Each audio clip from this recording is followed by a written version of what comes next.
Hallelujah, hallelujah. കർത്താവിൻ്റെ അതിപരിശുദ്ധമായി നാം വാഴ്ത്തപ്പെടട്ടെ. ഈ നല്ല സമയത്ത് ഓർത്ത് ദൈവത്തെ സ്തുതിക്കുകയും വാഴ്ത്തുകയും ചെയ്യുന്നു. വിവിധ സ്ഥലങ്ങളിലും രാജ്യങ്ങളുമായിരുന്ന ദൈവത്തിൻ്റെ വചനം കേൾക്കുന്ന എല്ലാ പ്രിയപ്പെട്ടവരും കർത്താവായ യേശു ക്രിസ്തുവിൻ്റെ വിലയേറിയ നാമത്തിൽ എൻ്റെ സ്നേഹവന്ദനത്തെ അറിയിക്കുന്നു. അല്പസമയത്തെ ദൈവവചന ചിന്തയ്ക്കായി ഒരു ദൈവത്തിൻ്റെ ഭാഗം വായിക്കുന്നു. ഹല്ലേലൂയ. 55-ാം സങ്കീർത്തനം 22-ാമത്തെ വാക്യം. നിന്റെ ഭാരം യഹോവയുടെ മേൽ വെച്ചുകൊള്ളുക, അവൻ നിന്നെ പുലർത്തും. ഹല്ലേലൂയ. നീതിമാൻ കുലുങ്ങിപ്പോകാൻ അവർ ഒരു നാൾ സമ്മതിക്കുകയില്ല എന്ന് ആ ഭാഗത്ത് രേഖപ്പെടുത്തിയിട്ടുണ്ട്. ഹല്ലേലൂയ. ബൈബിൾ നിങ്ങളുടെ കയ്യിലുണ്ടെങ്കിൽ എടുത്ത് ആ വാക്യം കൃത്യമായിട്ടൊന്ന് വായിച്ച് മനസ്സിലാക്കുക. അപ്പം നീതിമാൻ ആമേൻ ഒരു നാളും കുലുങ്ങിപ്പോകയില്ല എന്നാണ് തിരുവെഴുത്തമ്മയെ പഠിപ്പിക്കുന്നത്. എന്നാൽ നാം ഈ ലോകത്തിലേക്ക് നോക്കിയാൽ നീതിമാന്മാരെ കാണുവാൻ കഴിയുകയില്ല എന്നുള്ളതാണ്. വിശുദ്ധ വേദപുസ്തകം പഠിപ്പിക്കുന്നത് നീതിമാൻ ആരുമില്ലൊരുത്തൻ പോലുമില്ല, എല്ലാവരും പാപം ചെയ്ത് ദൈവ തേജസ് നഷ്ടപ്പെട്ടവരായി തീർന്നുവെന്ന് നമ്മൾ റോമാലേഖനം 6-ലും റോമാലേഖനം 3-ലുമൊക്കെ വായിക്കുമ്പോൾ കാണാൻ കഴിയുന്നത്. പാപത്തിൻ്റെ ശമ്പളം മരണമെത്രയെന്ന് റോമാലേഖനം 6-23 നമ്മൾ വായിക്കുന്നുണ്ട്. ഹല്ലേലൂയ. അപ്പം പാപത്തിൻ്റെ ശമ്പളം എന്ന് പറയുന്നത് മരണമാണ്. ഹല്ലേലൂയ. പാപം ചെയ്യുന്തോറും നാം മരിച്ചുകൊണ്ടിരിക്കുക. നമ്മുടെ ശരീരം, നമ്മുടെ ജീവൻ, നമ്മുടെ പ്രവൃത്തികളെല്ലാം നിർജീവമായിക്കൊണ്ടിരിക്കുക. അതുകൊണ്ട് എന്നെ കേൾക്കുന്ന പ്രിയ സ്നേഹിത, നമുക്ക് ഭാരങ്ങളുണ്ട്, പ്രയാസങ്ങളുണ്ട്, സങ്കടങ്ങളുണ്ട്, ദുഃഖങ്ങളുണ്ട്. നമുക്കൊരുപക്ഷെ താങ്ങാനാവാത്ത വിധത്തിൽ വേദനകളും ദുഃഖങ്ങളും സങ്കടങ്ങളും ഒക്കെ എല്ലാ മേഖലയിൽ നിന്ന് കടന്നു വന്നേക്കാം. ഹല്ലേലൂയ. അങ്ങനെയുള്ള സാഹചര്യങ്ങളിൽ നിങ്ങൾ കടന്നു പോകുമ്പോൾ നിങ്ങളുടെ ജീവിതത്തെ നിങ്ങൾ തകർത്ത് കളയാതെ നിങ്ങളുടെ ഭാരം ചുമക്കുവാൻ കഴിയുന്ന ഒരു യേശുവാണ് നിങ്ങൾ തിരിച്ചറിയുന്നെങ്കിൽ, ഹല്ലേലൂയ, നിന്റെ പ്രതിസന്ധികൾക്ക് ദൈവം മാറ്റം തരും. നീ ഒരു നീതിമാനായി ജീവിക്കണമെന്ന് സ്വർഗം ആഗ്രഹിക്കുക.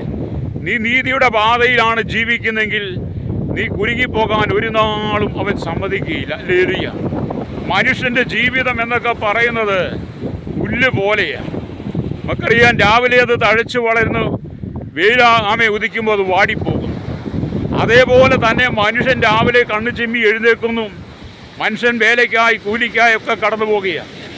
എന്നാൽ അവൻ രാപകലില്ലാതെ അധ്വാനിച്ച് കിട്ടുന്ന പണം കൊണ്ട് പലപ്പോഴും തൻ്റെ കുടുംബത്തെ പോറ്റുവാൻ കഴിയാതെ, കുടുംബത്തെ സംരക്ഷിക്കാൻ കഴിയാതെ, തങ്ങൾക്ക് കിട്ടുന്ന സമ്പത്തുകൾ ഒരുപക്ഷെ നഷ്ടപ്പെടുത്തി കളഞ്ഞ് ജീവിതത്തിൽ ഭാരങ്ങളുമായി ഭവനത്തിലേക്ക് എത്തുന്ന ചിലരൊക്കെ ഭവനത്തിലേക്ക് എത്തുവാൻ കഴിയാതെ വഴിയോരങ്ങളിൽ ലഹരിക്കടിമയായി ജീവിക്കുന്നവരെ കാണാൻ കഴിയും.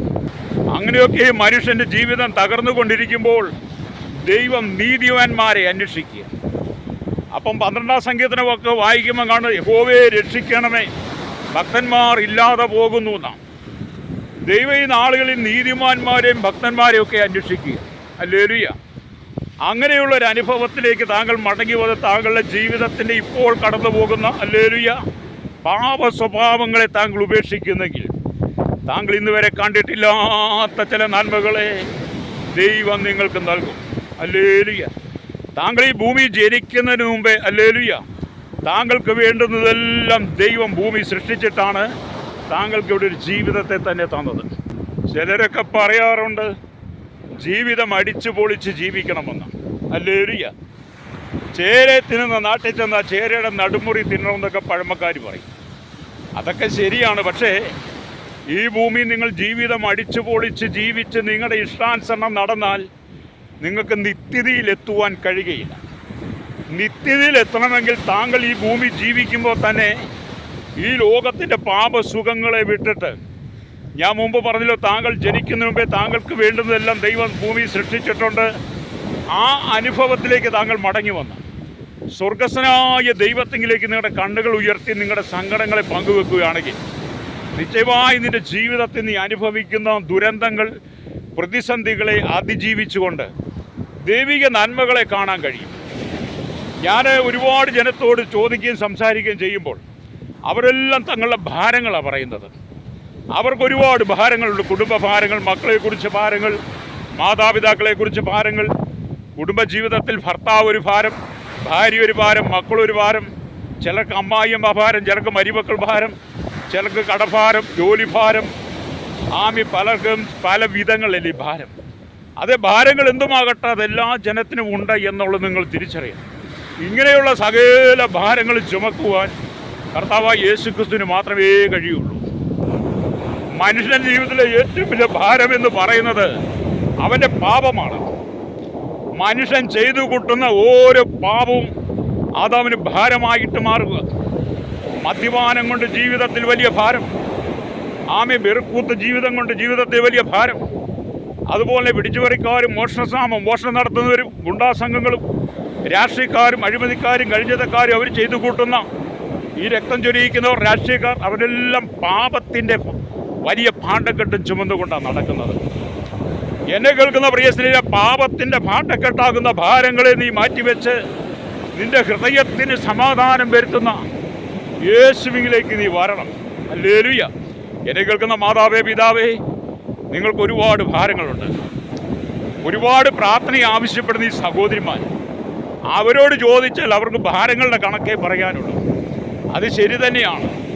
ഈ ലോകത്തിൽ ഏറ്റവും കൂടുതൽ ഭാരങ്ങൾ വഹിക്കുന്ന, ഭാരം ചുമക്കുന്ന, ഭാരങ്ങൾ അനുഭവിക്കുന്ന ഒരു കൂട്ടരെ സഹോദരിമാരാണ്. ഭർത്താവിൻ്റെ സ്നേഹം കിട്ടാതെ, മാതാപിതാക്കളുടെ സ്നേഹം കിട്ടാതെ, സഹോദരങ്ങളുടെ സ്നേഹം കിട്ടാതെ വളരെ മനസ്സിനകത്ത് ഭാരങ്ങൾ ചുമന്ന് നടക്കുന്ന അനവധി സഹോദരിമാരുണ്ട്. അതേ ഇന്ന് പകൽ ദൈവത്തിൻ്റെ ആത്മാവിന് നിങ്ങളോട് പറയാനുള്ളത് ഒന്നേ ഉള്ളൂ. നിന്റെ ഭാരം യഹോവയുടെ മേൽ വെച്ചുകൊള്ളുക, അവൻ നിന്നെ പുലർത്തും. എന്നെ കേൾക്കുന്ന മാതാവേ, പിതാവേ, സഹോദരി, ഞാൻ മുമ്പ് ഓർപ്പിച്ചു, ഏത് ഭാരമാണ് അനുഭവിക്കുന്നതെന്ന് നീ മനസ്സിലാക്കിയ ഭാരം ചുമക്കുന്ന യേശുവിലേക്ക് വാ.